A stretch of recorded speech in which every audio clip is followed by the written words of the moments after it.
they're defaulting millions and millions of creator into like what is really a substandard AI dubbing experience. You can't edit it. The voice is robotic, doesn't take turns, no lip syncing.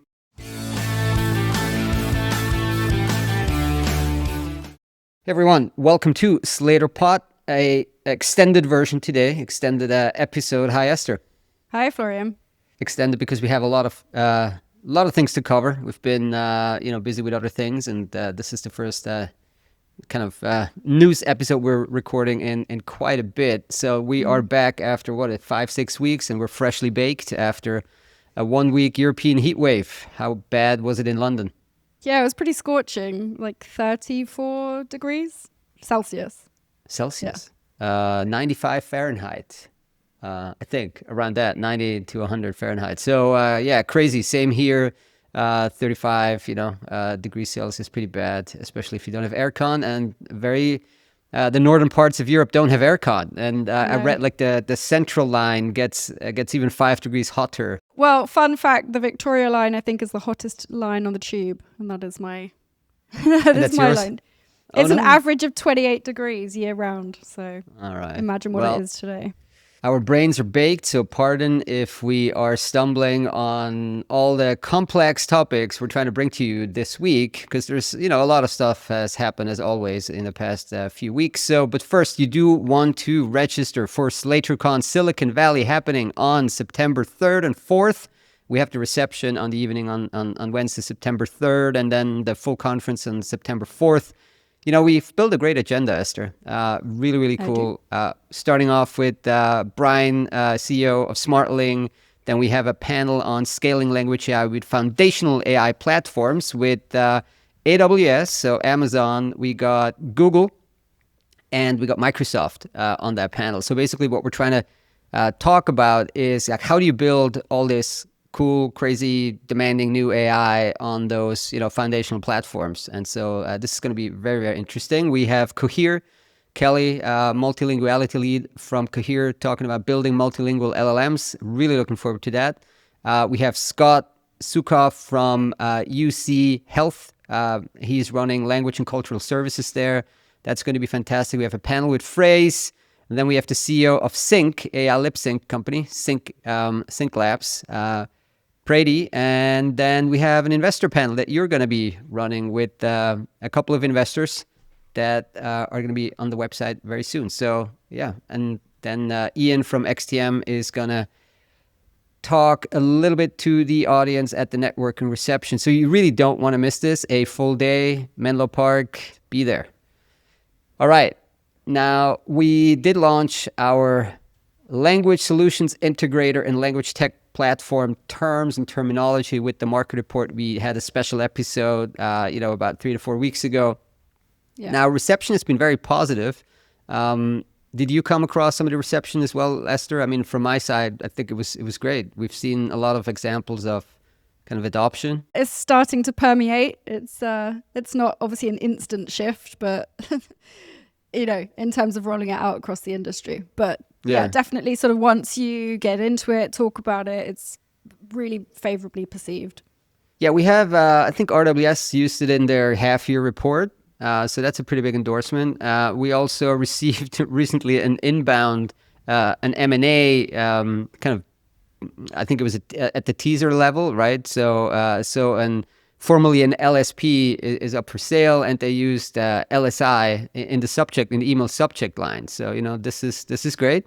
And also we're going to talk about an M&A transaction in a bit where they used it in actually their press release, the term language solutions integrator. So yes, we're moving. This is great, and I think it's very good for the industry to leave the service provider days behind. So.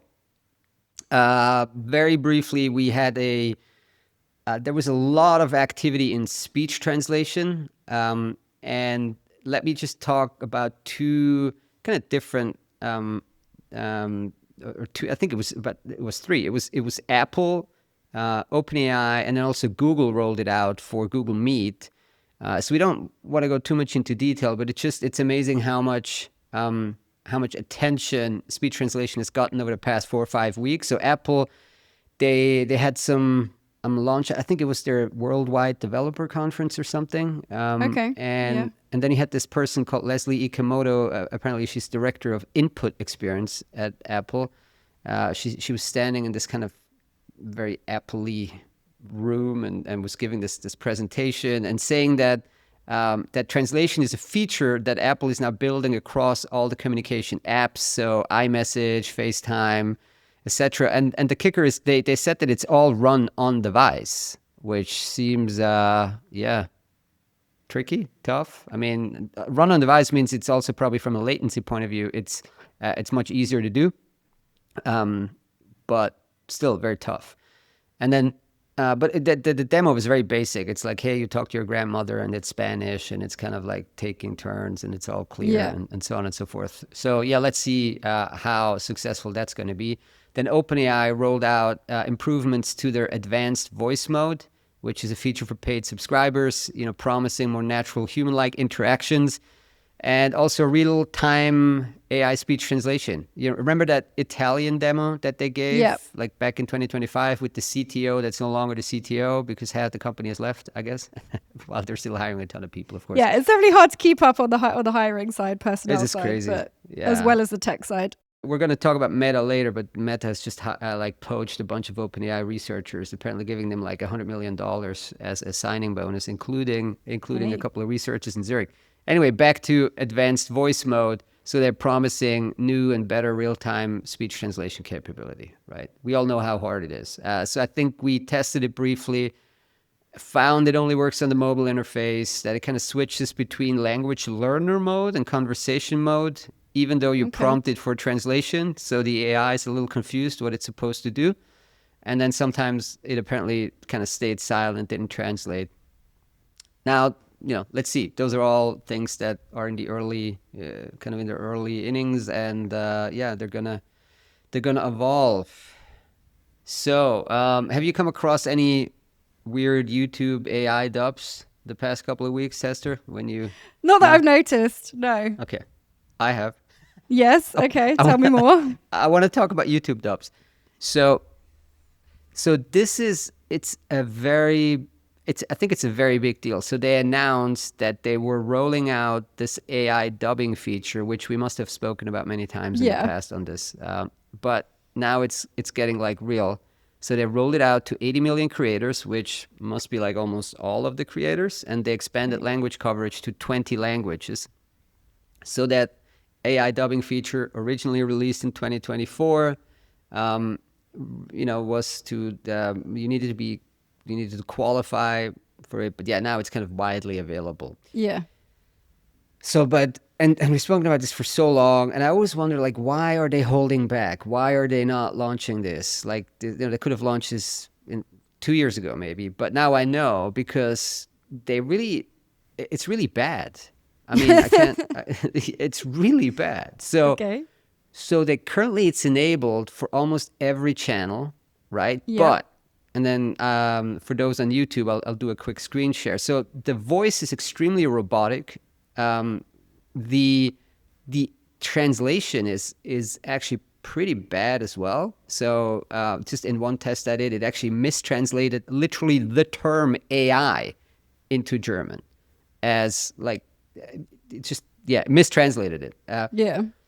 Then I came across another video just before the podcast where it actually translated a pretty bad swear word, like expletive in that. It was pretty bad in English, but it was way worse in German. Oh, so over translation.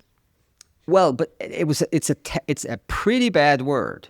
Yeah. So I'm not going to say it. This is a marginally family-friendly podcast, but the point is, like, it's one thing if your creators upload things that are, explicit or swear words or things like that. But if then Google goes and uses AI to make that word even worse in the target language, I don't know, feels a bit dicey. So, and there's currently no way to edit the AI dubs. I think only some very big creators have this. And that's what everybody's complaining about also on the forums and in the comments, right? Yeah. And there's also no way to upload your own AI dubs. So you couldn't like use a third-party AI dubbing app and then upload your own dubs. Like only the top creators can do this. And so anecdotal, I think to me, evidence is like most careful creators have opted out so far. I haven't seen much. So let me, for those of you who are on YouTube, and the others just, do go on to the YouTube. I'll quickly share the screen so I can show you what I mean here. So this is what we get, we being our Slator YouTube channel, right? We have all these options now, and it basically says publish, but it's in draft mode, right? So you can go in. So I'm looking at a list of a bunch of language. I think this must be about 10 or something, maybe the standard one. So I'm going into, for example, German, right? And then I have the option here of choosing the original or going with the AI dubbed German, right? It already, the show notes, it already translated more or less okay-ish, right? And then I can go in here and I can click. So wirklich im Bereich Audio, an der Schnittstelle zwischen Audio, richtig, digitaler Signalverarbeitung und Key. Also. Okay. So if you've heard this, it's pretty robotic. It's the same, and and this is a podcast that was our most recent podcast, right? So Wir zu sein. Wir fragen die Leute immer, wo auf der Welt sie das aufnehmen. So it uses the same robotic voice. It doesn't take turns, right? It's the same voice for both speakers. Yeah, okay. And so it's really painful to listen to. Plus, there's no way to edit. I can't edit it. So who's going to go and say, well, sure, let me AI publish this and the AI dubbed version, even though I have maybe a couple of things I want to fix. So I can't fix it yet, right? Yeah. Not great. And I mean, look at this one. This is actually YouTube's, I'm sharing now the actual launch video by YouTube itself. And you can listen to this now. So if it's Tuesday, it's Tuesday. So let's get into it. So if it's Tuesday. So here you can now change the audio track, like on audio track, right? And you go and select German and off you go. Los. Bis Ende der Woche ermöglichen wir 80 Millionen Creatoren weltweit automatische Synchronisation. Creator? I mean, we don't have to go and listen much more to just hear that this is not great. It's not great quality. It's also kind of a robotic voice. Yeah. So not sure why this launch. Like they've had 3 years and now they're coming out and basically they're defaulting millions and millions of creator into like what is really a substandard AI dubbing experience. You can't edit it. The voice is robotic, doesn't take turns, no lip syncing. It mistranslates, it like translates swear words. I don't know. Like, okay, anybody at YouTube listening to this? They got some work to do. You got some work to do because this is big. This is not just a feature. This is like you're putting this into.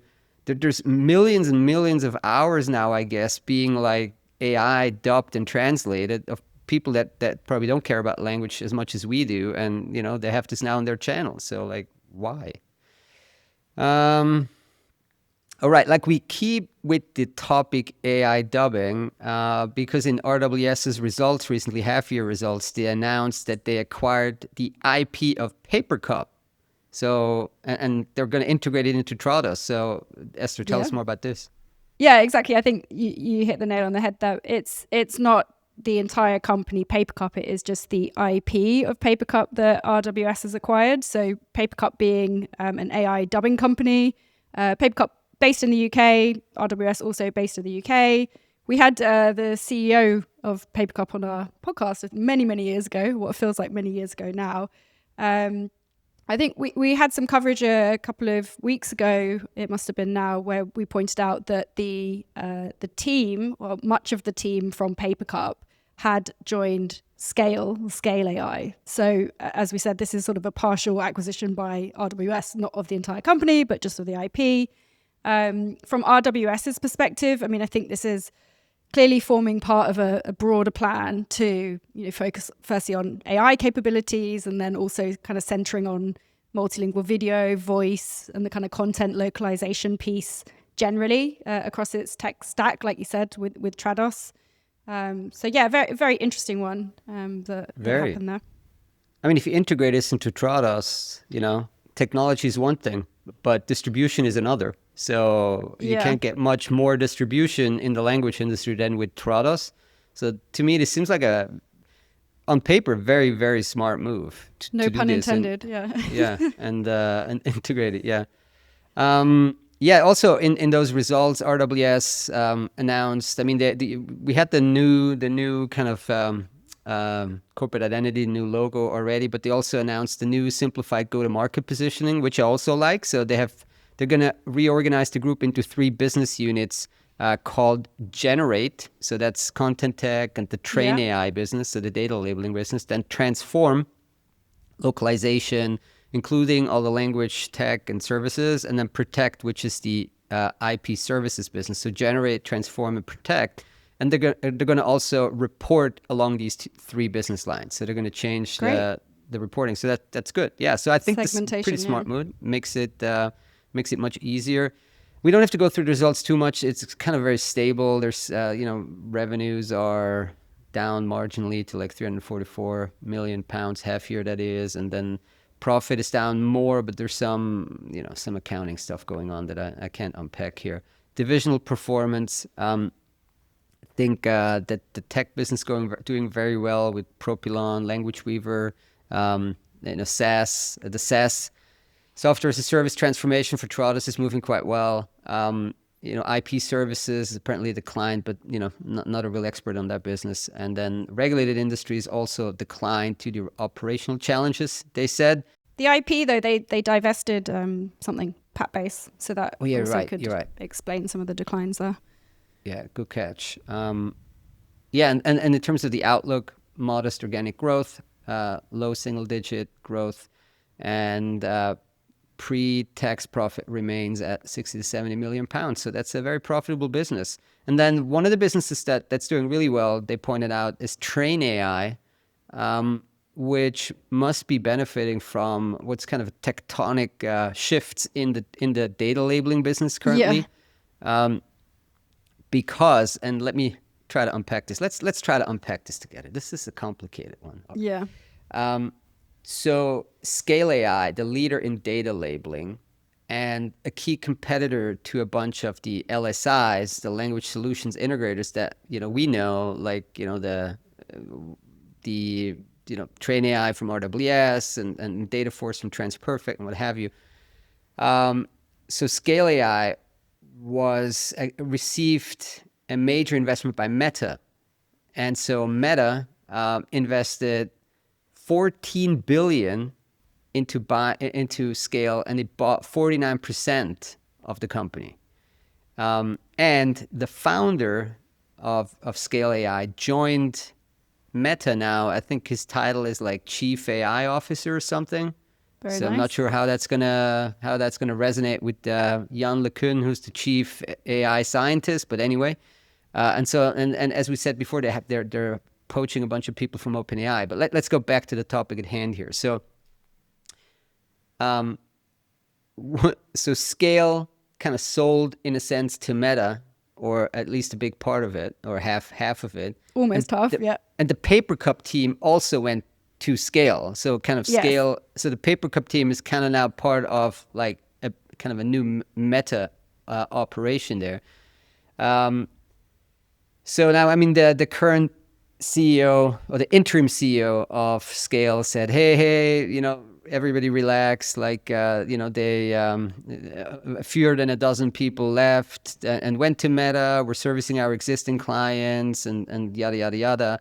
But I mean, you have a lot of other voices out there that are saying there's basically now a free-for-all because all of the Scale AI data labeling clients, or many of them, are direct competitors of Meta and don't feel really comfortable being served by a company that's half owned by one of their biggest competitors. So there was a great episode of This Week in Startups where they had, among other people, Manu Sharma, the CEO of Labelbox, on the podcast, and that used to be kind of a tech only solution for data labeling, And then he talked about how they also went into services, and then really growth took off, like because probably just the tech is maxing out at some point, so you want to go into the services component, and they're seeing a lot of customers from scale coming over to them now, so trying to onboard them. So this is a huge opportunity again for RWS with Train AI. For WeLocalize, I think they have Reload Data that's doing really well. Then Sumalingua, we had Veronique on the podcast in that space, right? Appen, of course, or a big opportunity also for TransPerfect, their data force unit. And then Oculot is in that business. So I think they did a couple of strategic hires. We picked that one up. So maybe can you tell us a bit about that? So the press release was essentially talking about expansion of its AI data services solutions. So very much focused on the topic we've just been discussing. So kind of scaling out data collection, annotation, all those multilingual generation, rewriting, etc. And to do so, they have at least announced a couple of appointments there. So one person in North America that's appointed as business development director for AI data services. That's Sangdo Lee, who has joined to lead AI and data growth strategy for North America. Person, as we've just been saying, the person has experience with Appen previously. Also, I think a few years ago, experience with RWS Moravia, as well as a company called Defined AI, which says it's kind of focused around ethical AI data and a marketplace for sort of data access and custom solutions. So very much coming from within that sort of data for AI space. And they also appointed somebody called Melina Carullo as head of production for the AI data division. She comes from 8 years at E2F. Across, quite the poach. Okay. Yeah, across data and AI solutions for E2F previously, and account and program management. So yeah, clearly like two people that are very knowledgeable and experienced within that market. And again, it's the same sort of names and competitors that you're hearing from here. Well, now is the time to double down on this. If there's millions and millions of revenue from scale to I don't know, scrape up. Like, so Scale reported how much revenue? They reported $870 million in revenue in 2024. Well, that's a lot of business for you to go after if you're in the space. You could probably extrapolate for the valuation as well, couldn't you? If you're quick enough. Yeah. Remember that story with Appen, where Appen had to issue a profit warning because they lost the Google account? And the Google account maybe went to Scale. And it's so possible, now the last thing that Google wants is having Meta label their data. Correctly. Yeah, correct. Own half the company that is responsible for labeling their data. Yeah, it's, you can't think about it too much because you'll end up going round in circles. From RWS to Scale to Papercup to Meta to Google to Appen and back again. So yeah, very confusing. I want to dwell on this though. Why 49%? Is that because of some like anti-competitive? The controlling thing, right? You can't have 50%. Equally, they don't want to sell the majority of the company. I think they wanted to really sell the majority of the company. I think this must be some regulatory issue, because there had been all these. I think the big tech companies were kind of essentially banned from doing M&A. Right. That was a big topic in the VC community for years now, where. What was her name? Lena Khan. I think she was. I'm blanking on the title, but like I think she made it very hard for big tech to acquire a company because of like some, anti-competitive concerns. So yeah, maybe that's why. But this is as close as you can get to a controlling stake without actually being a controlling stake, right? Yeah. Yeah. So maybe that's what they did. Hence the concern of all the big tech competitors about having Meta basically labeling their data. Another competitor, and I do want to mention it because it's fun. I like Grok, the XAI, right? The XAI chatbot or whatever it is. They call it Grok. So they ditched Google Translate because it used to be that on Twitter, and then later on X they had Google Translate as the default translation. If you wanted to have a tweet or an X post translate it, you could click, and then it was Google Translate. And now they switched it, and it's they do it in-house now. So Grok's now translating tweets or X posts. And users aren't happy. Because one thing is that in the past, with Google, it was like you clicked and you saw the original, and then you saw the translation. And now it's like overriding the original. Okay. So it kind of like, and it's quite slow. So it's like AI speed translation. So it's kind of slowly overriding it. Welcome Grok to the translation game. All right, big news in M&A and funding. We have 3 acquisitions to talk through, and then we want to close on a couple of big hires. Yeah. So first of all, we have a big breaking news with a deal that closed on the 1st of July. That is the acquisition of CyraCom by Propio. A US to US deal there. No financial metrics are being disclosed, and that's fairly standard. You've got the acquisition of a very large interpreting provider in CyraCom by a very large, also predominantly interpreting, or at least sort of traditionally interpreting focused language solutions integrator in Propio to kind of come together combined to be probably at least $500 million in revenues. The combined organization there. So this obviously follows Propio's prior acquisitions. In 2024 alone, they acquired ULG, Acorbi, and a company called ASL Services. Already, adding tens of millions of revenue to their top line there. So really kind of going through this hyperscaling in 2024 up to, I think they were 5th on the Slator LSPI index at sort of plus 300 million. So they're already a super agency in 2024. And now here buying what was the largest privately owned interpreting provider, I believe, in the world. Yeah, congrats Marco Assis, congrats Jeremy Wone for this deal. Big Very one. much so, yeah. Moving on, we have two more M&A transactions. So also a fairly recently announced one was the acquisition of 24 Translate. This is the German and Swiss translation provider acquired by DigitalTolk out of Sweden. This is DigitalTalk's first acquisition ever since the company was founded roughly a decade ago. DigitalTalk, also we've had Veerpal on the podcast, I think at least once, and he's spoken a couple of times at SlatorCon remote as well. DigitalTalk, it's sort of predominantly focused on Sweden, the Swedish public sector, and specifically sort of winning contracts within interpretation. It's got a proprietary interpreting booking system. So kind of scaled within that market particularly. And now, in acquiring 24 Translate, it's expanding beyond borders. So now going over to sort of DACH region and broader services on sort of adding the translation side as well. So congrats to them. Then, again, within European borders, at least from a buyer perspective, we had the news that Powerling, the France-based language solutions integrator, had acquired Idem, Idem being based in Palo Alto, California, US there. So Idem is a specialist in both the medical device and life sciences sector.